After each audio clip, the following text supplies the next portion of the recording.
Año 1572. Haarlem, una ciudad sitiada, en medio de una guerra brutal entre los Países Bajos y el Imperio Español. Una guerra que no solo se libraba en los campos de batalla, sino también en las sombras, en las cámaras de tortura, en los calabozos húmedos donde el dolor era más efectivo que cualquier espada. A Willem, un joven soldado de la resistencia holandesa, lo acusan de colaborar con rebeldes protestantes. Su castigo no será rápido, ni siquiera tiene como objetivo matarlo, no de inmediato. Lo encierran en una celda sin ventanas, huele a humedad, a hierro oxidado y a algo más, algo podrido, vivo. No hay juicio, no hay testigos, solo un verdugo que con una mirada vacía lleva consigo una jaula y una rata gris grande, nerviosa. La coloca sobre el torso desnudo de Willem. El joven tiembla, cree que lo van a golpear, cree que lo van a quemar, no tiene idea de lo que le espera. La jaula no tiene fondo, se ajusta perfectamente sobre su abdomen, la aseguran con correas de cuero. Willem comienza a gritar pero nadie responde. Entonces el verdugo enciende fuego, una antorcha directamente sobre la jaula. El metal comienza a calentarse. La rata se agita, corre, salta, chilla, no encuentra salida. Y cuando el calor ya es insoportable, empieza a escarbar. Primero rasga la piel, luego el músculo, luego sigue cada vez más profundo. Willem no muere enseguida. Lo hace lento, a gritos, a mordidas. Una muerte diseñada para quebrar, para dar ejemplo, para que todos los que piensen en rebelarse lo piensen dos veces. Esta es la historia del castigo con ratas. Un método de tortura tan cruel, tan inhumano, que fue borrado de muchas crónicas por vergüenza. Pero no fue un mito, fue real, y hoy lo vamos a revivir. Pero la historia de esta tortura no comenzó en Haarlem. No fue un invento aislado. El castigo con ratas se fue desarrollando en distintas partes del mundo, como una enfermedad, silenciosa, invisible, nacida del deseo de castigar de la forma más cruel posible. Algunos historiadores sitúan sus primeros rastros en la antigua Roma, en tiempos donde el Coliseo ofrecía espectáculos sangrientos y la vida de un esclavo valía menos que una moneda. Ya se experimentaba con animales como castigo. Las ratas eran vistas como carroñeras, criaturas del inframundo, perfectas para representar una muerte degradante. Pero fue en la Europa medieval donde este método empezó a adquirir forma. Durante la Edad Media, las ciudades estaban infestadas de ratas. Eran símbolo de peste, miseria, y miedo. Eran el enemigo invisible, el susurro en la noche, el mordisco en la oscuridad. En Inglaterra se hablaba de un lugar llamado la jaula de los traidores, una celda en la que se soltaba una rata sobre el cuerpo del prisionero, encerrado en la oscuridad.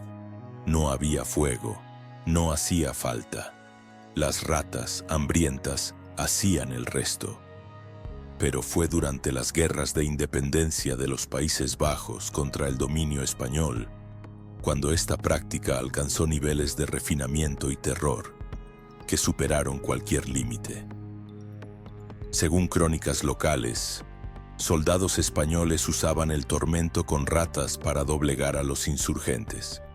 Lo hacían en secreto, sin registros, sin juicios. Las víctimas simplemente desaparecían, o con suerte, eran halladas días después, convertidas en advertencias humanas. Un relato del siglo XVII, conservado en la Biblioteca Nacional de los Países Bajos, describe este castigo como una forma de condenar el alma antes de que el cuerpo muera. No buscaban información, buscaban obediencia a través del miedo, y funcionaba. Las ratas no dejaban rastro, solo gritos, gritos que se perdían bajo el sonido de las piedras húmedas de las mazmorras. No fue un castigo masivo, fue un castigo selectivo, preciso. Se usaba con una sola intención: quebrar. Quebrar la mente, quebrar la voluntad, quebrar la resistencia, sin necesidad de levantar una espada. ¿Y cómo funcionaba el castigo con ratas? El método era simple, tan simple como perverso, y eso lo hacía aún más aterrador. No se necesitaban armas elaboradas ni maquinaria compleja. Solo se requerían 3 cosas: una rata, una jaula y fuego. El prisionero era inmovilizado, generalmente acostado sobre una mesa de madera o en el suelo de piedra. Se le ataban los brazos y las piernas con correas gruesas, ajustadas al punto de cortarle la circulación. No podía moverse, no podía escapar. Sobre su abdomen o en ocasiones sobre el pecho o la espalda se colocaba una jaula de metal. En apariencia parecía común, pero tenía una modificación. El fondo de la jaula estaba abierto, directamente en contacto con la piel desnuda del prisionero. Dentro de la jaula colocaban a la rata, un animal salvaje, atrapado, hambriento, nervioso. No una mascota de laboratorio, sino una criatura acostumbrada a la oscuridad, al hambre y a morder para sobrevivir. Y entonces comenzaba el verdadero horror. El verdugo acercaba una antorcha encendida al exterior de la jaula, o en algunos casos colocaba brasas ardientes sobre la parte superior metálica. El calor comenzaba a subir, primero lento, luego insoportable. La rata, desesperada por escapar del calor, buscaba una salida, intentaba trepar, escaparse por donde había entrado, pero todo estaba sellado, el fuego seguía. La desesperación también. Con sus garras, con sus dientes, con su instinto más primitivo, empezaba a excavar hacia abajo, directamente en el cuerpo humano. Primero desgarraba la piel, luego el músculo, a veces el estómago, a veces el pecho, a veces, peor. Los gritos comenzaban casi al instante. No eran gritos normales, eran gritos crudos, animales. El cuerpo no podía moverse, pero cada músculo temblaba de dolor, de terror, de impotencia. Y lo más aterrador es que este castigo no siempre era letal de inmediato. No estaba diseñado para matar al instante. Algunas víctimas sobrevivían, mutiladas, infectadas, quebradas psicológicamente para siempre. En otros casos, la muerte llegaba por shock, por desangramiento o por infección horas después. Porque la rata no se detenía al llegar a un órgano. No sabía cuándo parar, y nadie se lo impedía. Este método era tan eficaz para sembrar el miedo, que muchas veces ni siquiera se usaba. Bastaba con la amenaza, bastaba con mostrar la jaula, con dejar una rata sobre una mesa, con susurrar la palabra jaula caliente para que un prisionero lo contara todo. Y ahí está lo más siniestro. No fue solo una tortura física, fue una tortura psicológica, un espectáculo para el verdugo, una pesadilla para el alma.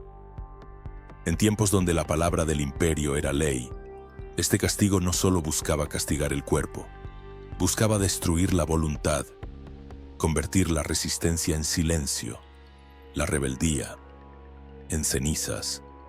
Aunque suene como una leyenda o una invención de película de terror, esta tortura existió y hay registros.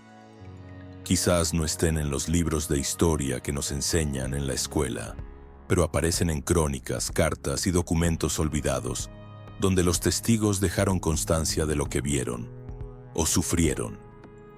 Ya lo mencionamos, durante la rebelión de los Países Bajos contra el Imperio Español, esta forma de tortura fue documentada en varias ciudades ocupadas.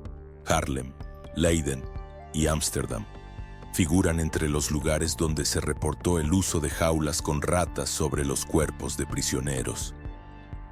El objetivo no era solo castigar, era infundir terror, mostrar a los ciudadanos que oponerse al imperio traía consecuencias inimaginables.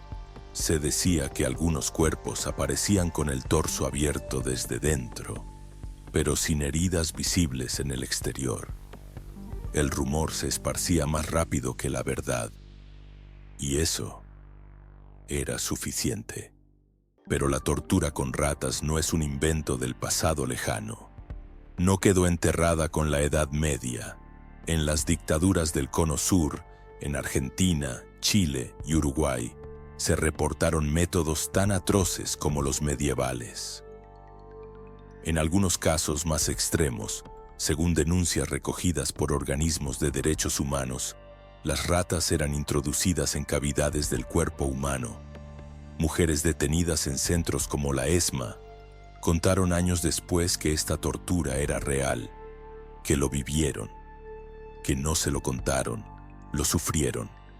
Y lo más aterrador es que en muchos de esos casos no hay nombres de torturadores. No hubo justicia, solo silencio y trauma. Algunos historiadores dicen que el simple hecho de convivir con ratas día y noche hacía que los prisioneros confesaran cualquier cosa. El miedo, el asco, la desesperación eran suficientes para romper a un hombre. Estos casos, dispersos en el tiempo y en el mundo, nos muestran algo muy claro. El castigo con ratas no fue una historia aislada, fue una idea, una herramienta que reaparecía cada vez que alguien con poder quería castigar sin dejar marcas visibles, solo cicatrices invisibles. ¿Por qué ratas? Porque están en todas partes, porque son carroñeras, porque representan lo sucio, lo escondido, lo que vive en las cloacas del mundo, y porque el simple hecho de imaginar una rata acercándose a tu cuerpo ya genera una reacción de rechazo, de asco, de miedo puro. Este método no solo buscaba hacer daño físico, sino también destruir la psique de la víctima. La tortura con ratas es, en esencia, un castigo para el alma. Cuando uno escucha sobre métodos como este, es inevitable preguntarse, ¿cómo puede alguien hacerle esto a otro ser humano? Pero la historia está llena de momentos donde el odio, la venganza, la política o el poder se imponen sobre cualquier tipo de compasión. Y en esos momentos nacen monstruos, no de fantasía, no de películas, sino personas reales con rostro, uniforme y cargo. La tortura con ratas no es solo una anécdota del pasado, es un recordatorio de lo que somos capaces cuando perdemos la humanidad, cuando el dolor del otro ya no nos importa. Hoy quizás no se usen jaulas y brasas, pero aún existen cárceles secretas, violencia institucional y sufrimiento escondido del que nadie habla. Por eso, conocer la historia es una forma de no repetirla. ¿Y tú? ¿Qué opinas? ¿Crees que este fue el castigo más cruel de la historia? ¿O conoces alguno aún peor? Déjamelo en los comentarios. En la pantalla te está apareciendo otro caso real, igual de brutal. Otro capítulo olvidado de la historia donde la justicia fue reemplazada por el miedo, donde el poder aplastó la humanidad y donde la sangre no solo se derramó, se celebró. Atrévete a verlo. Haz clic, no parpadees y recuerda, lo más aterrador de estas historias es que ocurrieron de verdad. Y si quieres más relatos como este, más verdades incómodas que te obligan a mirar lo que otros prefieren ocultar, suscríbete, activa la campana, porque esto no fue una excepción.